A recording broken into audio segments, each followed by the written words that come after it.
گان سے تو ملا ہوں، سب سے مل چکا ہوں، کئی دفعہ جلسہ ان کے ساتھ تقریریں کر چکا ہوں جو پاکستان میں تھا، یہاں بھی کی ہیں۔ امین اللہ ثنا شاہ صاحب تشریف لائے تھے۔ پیر کرم شاہ صاحب کے بارے میں نے ان کے شاگردوں سے سنا، اور آپ کا یہ طریقہ تھا، کوئی بھی آ جاتا، چھوٹا سا کوئی مسجد کا عام خطیب بھی ہے تو آپ اس کا احترام کرتے، اور جب وہ جاتا تو آپ اٹھ کے باہر تک چھوڑنے کے لیے جاتے۔ کیا اس سے کوئی فرق پڑتا ہے؟ نہیں، کوئی فرق نہیں پڑتا۔ جب آپ دوسرے کی عزت کریں گے آپ کی عزت بڑھے گی، لیکن آج کل آپ چلے جائیے، سارے مولوی بیٹھے ہوئے ہوں گے، دوسرے کی عزت ہی نہیں کریں گے، کسی کا نام لینا گوارا نہیں کریں گے۔ جب تک تصوف نہ آئے علم کا فائدہ ہی کوئی نہیں۔ تو امام جعفر صادق علم جو پھیلا رہا ہے، علم جس نے سیکھا ہے اس کی قدر کرتے، جگہ چھوڑ دیتے۔ حضرت سفیان ثوری رحمۃ اللہ علیہ اپنے استاد کے بارے میں کہتے ہیں، یہ بھی ان کے شاگرد ہیں، میں خود باتیں بیان نہیں کر رہا، ان سے جو ان کے شاگردوں سے ہیں، تاکہ بات کے اندر اور مضبوطی آ جائے۔ حضرت سفیان ثوری رحمۃ اللہ علیہ بہت زبردست بزرگ ہیں، زاہد بھی ہیں اور فقہ کے ماہر بھی۔ آپ اپنے استاد کے بارے میں کہتے ہیں کہ ایک دن مجھے کہنے لگے، اے سفیان، اللہ تم کو کوئی نعمت دے اور تو چاہے کہ ہمیشہ یہ نعمت تیرے پاس رہے، تو پھر تو ہمیشہ شکر ادا کر، کیونکہ اللہ تعالیٰ نے قرآن مجید میں یہ کہا ہے، سورہ ابراہیم آیت نمبر 7 ہے، لَإِن شَكَرْتُمْ لَأَزِيدَنَّكُمْ، اگر تم شکر کرو گے تو ہم ضرور بر ضرور بڑھا دیں گے۔ یہ لام تقید اور بنون ثقیلہ، لَأَزِيدَنَّكُمْ، یہ لام تقید اور نون ثقیلہ، اس کا معنی ضرور بر ضرور، آسان لفظوں میں۔ اور فرمایا جب اللہ رزق دے تو استغفار بڑھا دو، اگر کبھی دیکھتے ہو کہ رزق ملا ہے اور کم نہ ہو جائے، بڑھتا جائے، تو رزق اور اولاد کے لیے فرماتے ہیں استغفار بڑھا دو، کیونکہ اللہ تعالیٰ نے قرآن مجید میں فرمایا فَقُلْتُ اسْتَغْفِرُوا رَبَّكُمْ إِنَّهُ كَانَ غَفَّارًا يُرْسِلِ السَّمَاءَ عَلَيْكُمْ مِدْرَارًا وَيُمْدِدْكُمْ بِأَمْوَالٍ وَبَنِينَ۔ سورہ نوح، سورہ نوح کے اندر یہ نوح علیہ السلام نے کہا تھا، رب اپنے رب کا استغفار کرو، اپنے رب سے، وہ غفار ہے، آسمان سے موسلادھار پانی برسائے گا، بارش کرے گا، اور کیا کرے گا؟ اموال اور بنین، مال اور بیٹے بڑھا دے گا، مدد کرے گا تمہاری ان کے ذریعے سے۔ تو فرمایا استغفار کرو جب رزق کو بڑھانا ہو۔ اور یا سفیان، اگر بادشاہ یا کوئی دوسرا تیرے ساتھ ظلم کرے اور تو اس کے ظلم سے بچنا چاہتا ہے تو پھر لا حول ولا قوت الا باللہ العلی العظیم، العلی العظیم، اس کا وظیفہ جو ہے وہ بڑھا دے۔ یہ خوشی کی چابی ہے اور جنت کے خزانوں میں سے ایک خزانہ ہے۔ تو آپ لوگ بھی سب یاد رکھیے، یہ 3 چیزیں جو ہیں لازمی کر لیجئے دن کے وظیفے کے اندر، جتنے لوگ مجھے سن رہے ہیں۔ آپ پھر دیکھیے کتنی تبدیلی آتی ہے آپ کی لائف کے اندر۔ ایک اس کا طریقہ بتاتا ہوں، پورے 24 گھنٹے کے اندر کوئی ایک نماز، جس کے بعد نفل پڑھے جا سکتے ہیں، اس کے بعد 2 نفل شکرانے کے رکھ دیجئے کہ یہ مالک تیری ساری نعمتیں میں نہ گن سکتا ہوں نہ میں سمجھ سکتا ہوں، سب کا شکر ادا کرتا ہوں، قبول کر۔ 2 نفل شکرانے کے، لَإِن شَكَرْتُمْ لَأَزِيدَنَّكُمْ۔ اس کے بعد استغفار، اس کی ایک تسبیح جو ہے وہ صبح یا شام آپ پکڑ لیجئے، سبحان اللہ وبحمدہ، سبحان اللہ العظیم، استغفر اللہ، بہت اچھی ہے۔ تیسرا جو ہے لا حول ولا قوت، اس کے لیے میں کہ سبحان اللہ والحمدللہ، تیسرا کلمہ پورا 100 مرتبہ جو ہے 101 مرتبہ پڑھ دیجیے، تینوں چیزیں اندر آ جائیں۔ دیکھیے پھر لائف میں تبدیلی کیسے آتی۔ آپ کے ایک شاگرد امام اعظم ابو حنیفہ، جن کے ہم مقلد ہیں، تقلید کرتے ہیں جن کی فقہ کے اندر، امام اعظم نے یہ فرمایا ہے لولا السنتان لہلک النعمان، اگر 2 سال نہ ہوتے جو میں نے حضرت امام جعفر صادق کے ساتھ گزارے ہیں تو نعمان جو ہے وہ ہلاک ہو جاتا۔ اب کچھ لوگوں نے، میں کتابیں جب پڑھتا ہوں بیان کروں تو ٹائم لمبا ہو جاتا ہے، خود آپ سٹڈی کر لیجئے گا، انتہائی گھٹیا قسم کے سوالات جو ہیں وہ ان کی طرف منسوب کیے، کچھ ان کی طرف منسوب کر دیے، اور وہ سوال تو یار بچہ دے سکتا اللہ کے بندو۔ حضرت امام جعفر صادق اور حضرت امام اعظم سے یہ توقع ہو گئی، چھوٹے چھوٹے سوال، آنکھ میں پانی جو ہے نمکین کیوں ہوتا ہے، کیا ہے یار؟ یہ جملہ ہی کافی ہے ان کے مقام کے لیے اور ان کے ادب کے لیے، کہ 2 سال اگر میں نے ان کے ساتھ نہ گزارے ہوتے تو نعمان ہلاک ہو جاتا۔ تو یہ اتنا جملہ ہی کافی، اللہ اکبر۔ اب ان کی حقارت ثابت کرنے کے لیے، حقیر کرنے کے لیے عجیب قسم کے سوال ہیں۔ حضرت باجزید بسطامی بھی ان کے شاگرد ہیں، حضرت امام جعفر صادق رضی اللہ تعالیٰ عنہ کے۔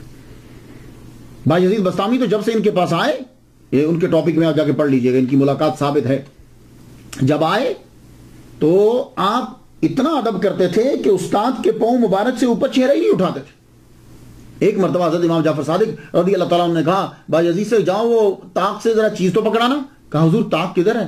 فرمانے لگے اتنے سال ہو گئے تمہیں طاق کا نہیں پتہ چلا؟ کہنے لگے حضور میں جب سے آیا ہوں میں نے کبھی آپ کے پاؤں مبارک سے اپنی نظریں اٹھا کے اوپر نہیں دیکھی. آپ نے فرمایا جاؤ با یزید تیرا کام پورا ہو گیا، اب جاؤ جا کے تبلیغ کرو، تو مکمل ہو گیا کام.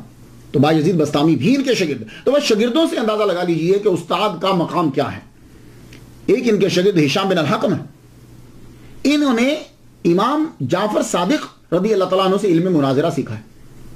تو امام جعفر صادق علم مناظرہ کے اندر بھی ٹاپ کے تھے. اس کی ایک مثال دے دیتا ہوں. ہشام سے کسی نے آ کر پوچھا تم خدا پہ یقین رکھتے ہو؟ کہاں تمہارا خدا ہے؟ کہاں ہاں. تو کہا کیا تمہارا خدا جو ہے وہ اس انڈے میں، وہ انڈا تو اس انڈے کے اندر بغیر اس انڈے کو بڑا کیے، بڑا نہ کرے، وہ ساری کائنات زمین و آسمان اس کے اندر ڈال سکتا ہے، فکس کر سکتا ہے؟ آپ تب پڑھ رہے تھے. حضرت امام جعفر صادق رضی اللہ تعالیٰ عنہ کے پاس پہنچے. شام ہو چکی تب، سورج ڈوب گیا تھا. سوال پوچھے، آپ نے فرمایا آرام کرو، صبح جواب دیں گے جب سورج نکل آئے گا. رات سوئے، صبح سورج نکلا، گئے. امام نے فرمایا جاؤ ہمارے گھر کی چھت پہ ذرا جانا، چھت پہ چاروں طرف دیکھنا اور جو نظر آئے یاد رکھنا. اوپر گئے ہشام بن الحکم، چاروں طرف دیکھا، نیچے آ گئے. آپ نے فرمایا کیا دیکھا؟ کہا حضور میں نے اونٹ دیکھا، پہاڑ دیکھے، میدان دیکھا، جانور دیکھے، میں نے مواشی دیکھے، جس کو مویشی کہتے ہیں، مواشی دیکھے، میں نے انسان دیکھے، مکانات دیکھے، درخت دیکھے. فرمانے لگے تو کس شے کے ساتھ دیکھے؟ کہا حضور آنکھ کے ساتھ. کہا پوری آنکھ کے ساتھ؟ کہ نہیں حضور یہ آنکھ کے اندر جو ہے نا وہ چھوٹا سا نقطہ وہ دیکھتا ہے. فرمانے لگے یہ اونٹ تم نے اس سے دیکھا؟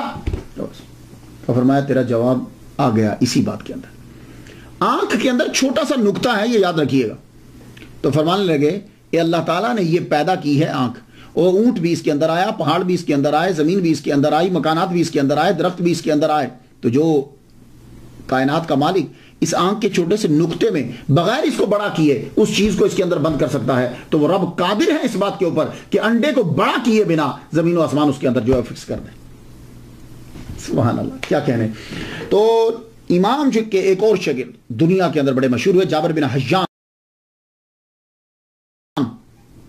جابر بن حیان جو ہیں ایک نابغہ روزگار ہستی ہے. Astronomer, astrologer, engineer, جیوگرافر،